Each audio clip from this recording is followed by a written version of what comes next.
his motto was, if you keep kids busy at night, it keeps them off the streets and Yeah. they sleep better. So the idea was to create an opportunities for kids, no matter what their financial barriers were, to be able to play sports.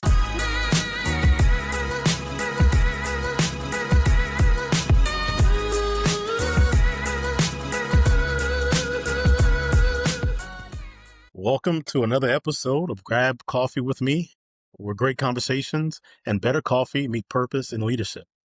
Today's episode is caffeinated by Dowden Golf Solutions, transforming corporate events one golf experience at a time. I'm your host, Ian Peterson, and today we have a former NCAA Division I softball player, a two-time All-Big East honoree, a USF Softball Hall of Fame inductee, and now the Director of Administration for Clearwater for Youth Pinellas, Kit Lenz. Kit, welcome to the podcast. How are you? Thanks. Good. How are you? I am well. Thanks for your time this morning. And we're filming this right before Thanksgiving, so I know you're extremely busy with your family and with your Clearwater for Youth family. So thank you. Yeah, of course. No, this will be fun. So let's dig in. And as a D1 athlete, of course, many of us admire you. Your sport becomes like a major part of your identity as you grow up. When did you realize, or when did you first realize you needed to build a secondary identity outside of softball? Well, it's so funny now when you talk about it because, there's been so much opportunities now for kids that can kind of continue, especially in a sport like softball. When I was playing, a lot of those opportunities weren't happening. Softball was struggling to stay in the Olympics. They weren't getting all the votes from the Olympic Committee. And so it's really kind of changed so much where there's now these deals with Athlete Unlimited and everything. So for someone who, you start playing sports at a young age and then all of a sudden you get to your senior year and you're Yeah, at the yeah, conference tournament and it all of a sudden it just ends and that's it. yeah, And your routine changes. And so you have to decide what that's going to kind of look like. What's that next day going to wake up and kind of feel, hmm, do I still get up at 5:30 and go work out? And, because they're not telling me I got to go do it. And, but trying to keep, the things that you learned from playing sports and how you adapt into the real world. And I always was passionate about sports. So I decided, well, I'll just stick with that hmm, and kind of got into the event operation world.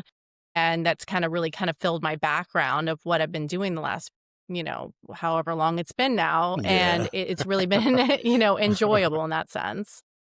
What was the hardest part of that transition from competitive athletics into, what we call the real world? I think it's hard because you wake up every day and everything's kind of laid out for you as a D1 athlete. Hmm. You have your classes you got to go to, and they're checking to make sure you're going to class, you're getting your assignments done. So you're held a lot of accountability. So being Yeah, accountable for yourself as an adult, like I got to grow up and kind of put my big girl shoes on and decide what I'm going to do and really kind of take the momentum. So it was just that transitioning of it. It's over. What's next for me? what position did you play? So I was an outfielder. I'm left-handed. Okay. Well, So yeah, I'm a nice. lefty. Softball. Yeah. Yeah, and I hit left-handed. So I could in softball I slap hit and I could hit away. So I batted third for USF. And I had a little bit of wheels back in the day, so I could run pretty fast and get on base. So Nice. So what part of your game, right? The habits, lessons, and stuff that you learned in your softball career that shape how you lead and how you work today? I think it's multitasking. Hmm. I think it's communication multitasking. You're doing so much as being a student athlete and the game, and softball's so fast paced. Yeah. You gotta you're playing a team sport, but you're individual. So you gotta do your part. So you gotta think about how that's gonna affect the whole group and everything Hmm. you have to do. So it's really about that kind of multitasking and being able to adapt in situations. I think that sports really helped you learn to how to adapt. Yeah. Yeah. Take us through the day. I know it's different now, but take us through a day of a Division I athlete, a softball player. Like, what was it like for you every day? It was fun.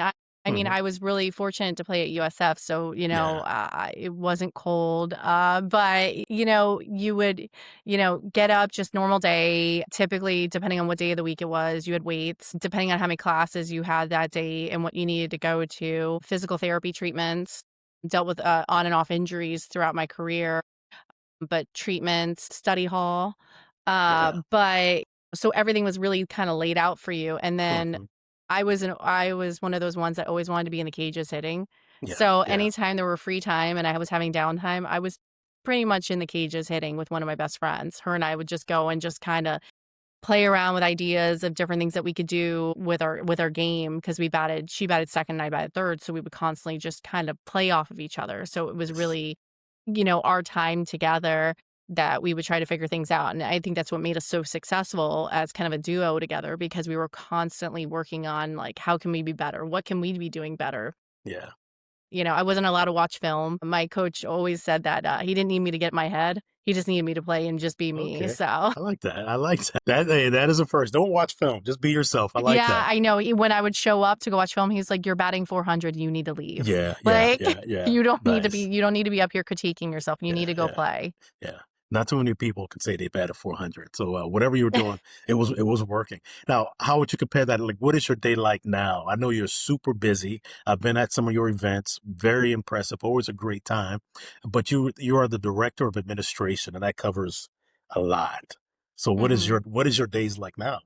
So my days now are, we're full of we have a lot going on, a lot with our marketing. We're really trying to put out that CFY brand out there in the Yeah. community because we're doing so much. Right now, we have our scholarships are open, so we're giving away 50 high school college scholarships with 5,000, 10,000 SBC scholarships and vocational trades. So we're doing a lot with scholarships. So we're up to over like 100 applications that have already come in for our scholarship program that just opened November 15th. And so it's going through that information, keeping the website updated. We launched a new website this summer. So that's been a lot on our plate to try to keep that information up to date. And then we're also getting ready for events. So we have our holiday party coming up.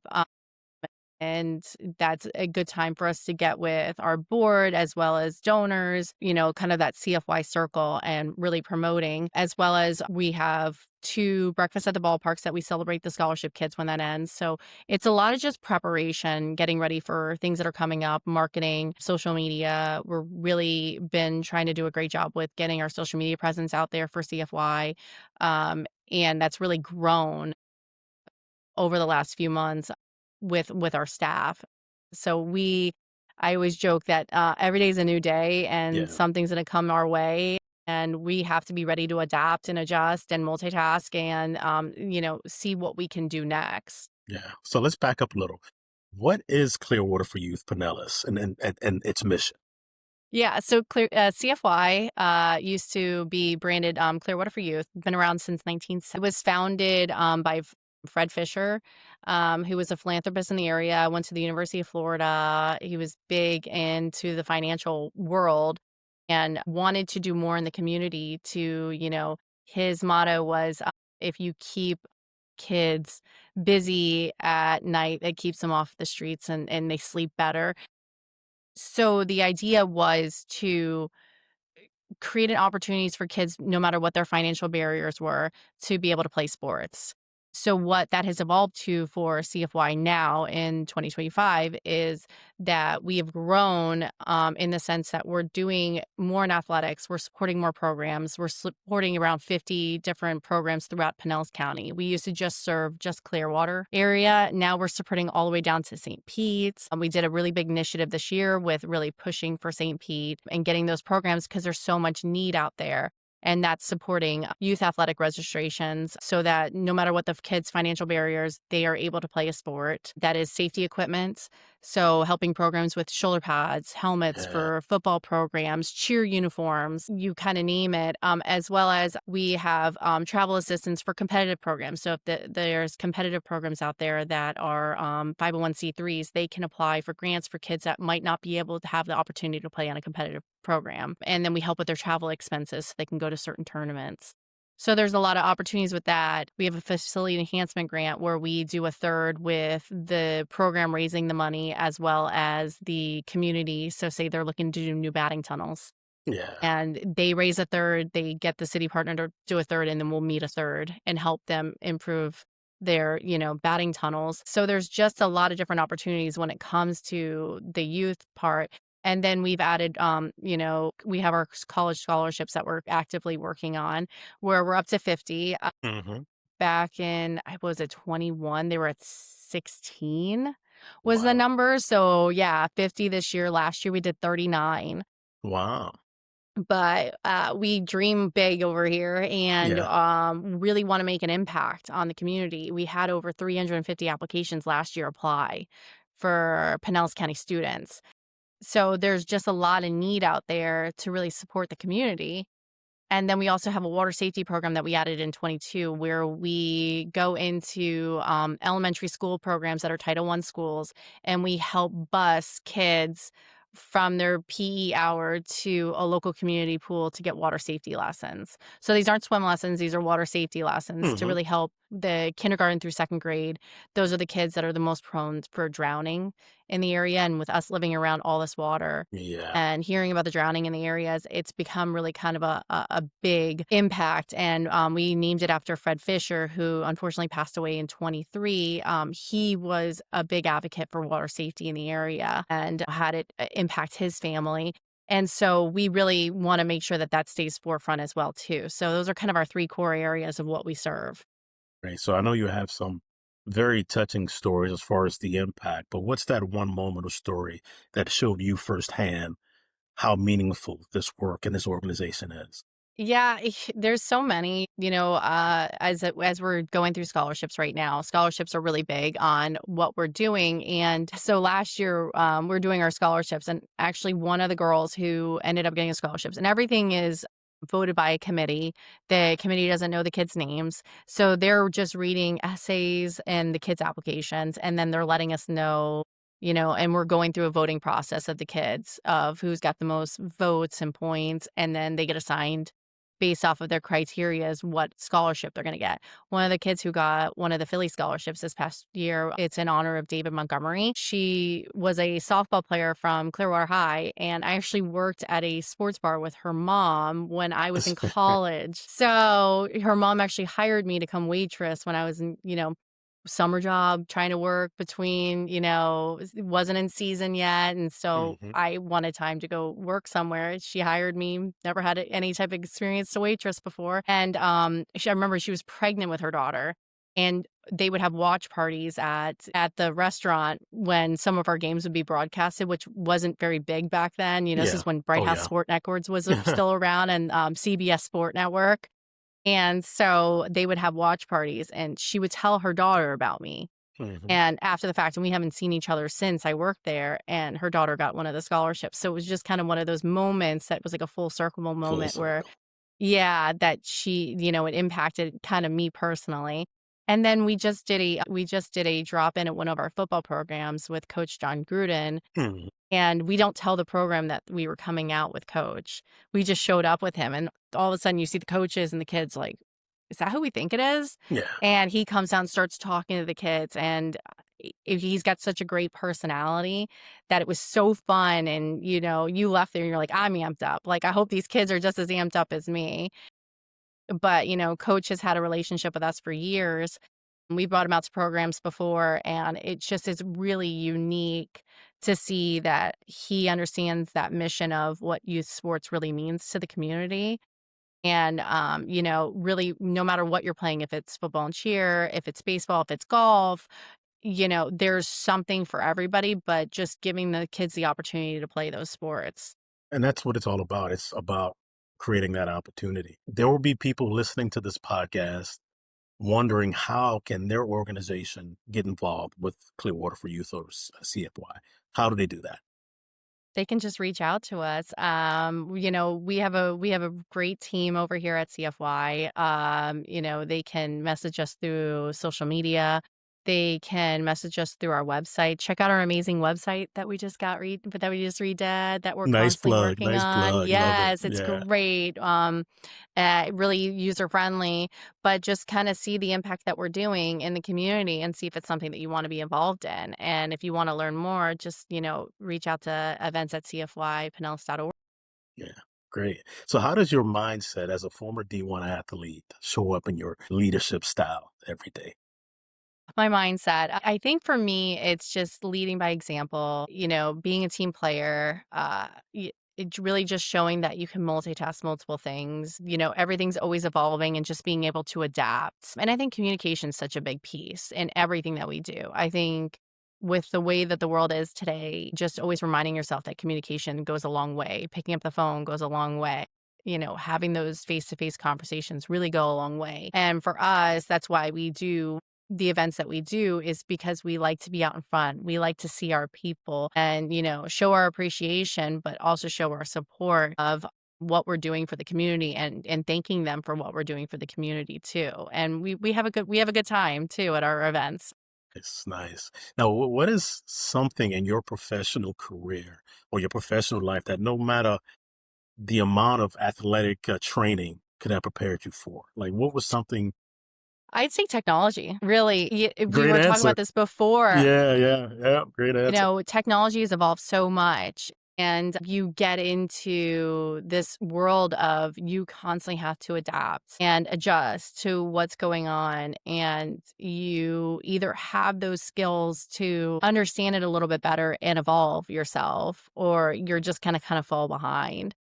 And that's something that's really been big with me is, a lot of systems, I'm not afraid to kind of just get in there and just learn it. I've never done website design before, but Yeah, I started yeah. doing website design years ago Hmm. and really kind of just did a lot of self-teaching, a lot of tutorials, a lot of reading, understanding. Same thing with like I learned how to do Photoshop, InDesign, and those different pieces, but technology is really one of those things where, like, when I was in college, I wouldn't have never have guessed that I needed to know how to do all those skills and really try to learn how was I gonna learn to do those skills and how was I gonna Hmm. get better at doing those skills. Yeah.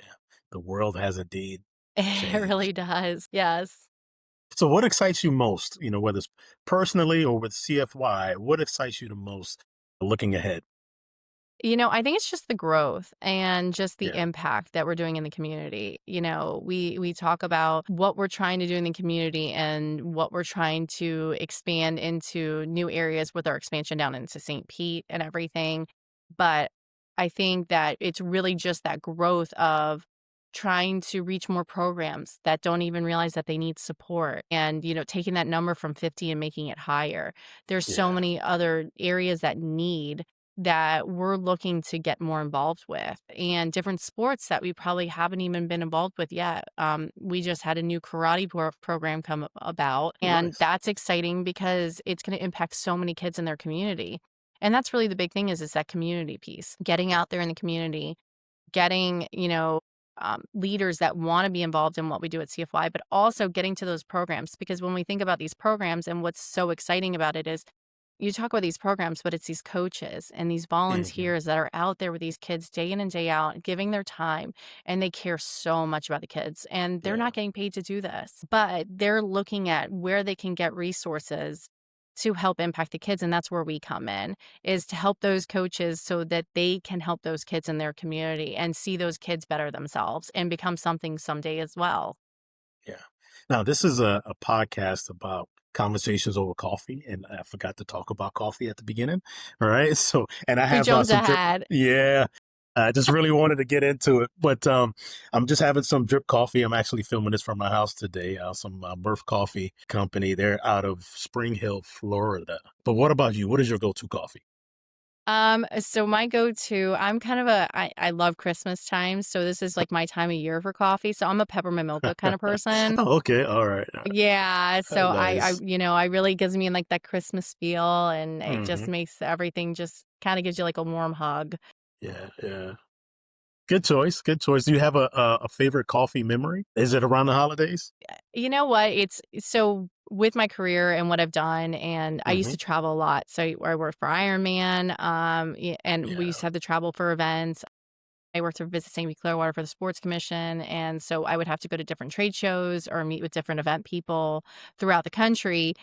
So I always love going to different coffee shops and Yeah. trying different coffee places instead of the same kind of coffees places that you can get anywhere. I always wanted to see what else is out there. And I ended up Hmm. when I was up like kind of like in the Midwest, Pete's Coffee. It's kind of like the Chicago Yeah. area. I Yeah. really like Yeah. their coffee. I don't know why. I like their vibe, everything. So that was Hmm. one. And then my husband and I lived in Milwaukee for a little bit. So they have Okay. a couple really cool coffee places up there, like Collectivo and stuff. So Cool. Cool. Cool. Cool. yeah. So if you can talk to your 12-year-old self now, right? The young kid falling in love with sports, falling in love with softball, what would you tell her? It's such a funny question because, you sit there and you think about that kid that, you're what are you dreaming about? Like, what do you wanna do? Hmm. I would tell that kid still, play as many sports as you can. You don't have to decide to just pick one at such a young age. I think we really kids try to get pushed into playing competitive sports, especially at a younger age, to just focus on one sport. I think it makes you very versatile to play different sports. I didn't go down to one sport until I was about 14. I was a basketball player, I was a swimmer. So you really grow that multitasking mindset. I can play different sports. It makes you a little bit more athletic because you can do a lot of different things. I'm also a Parks and Rec brat. I grew up in the Parks and Rec world and, so I wanted to try everything.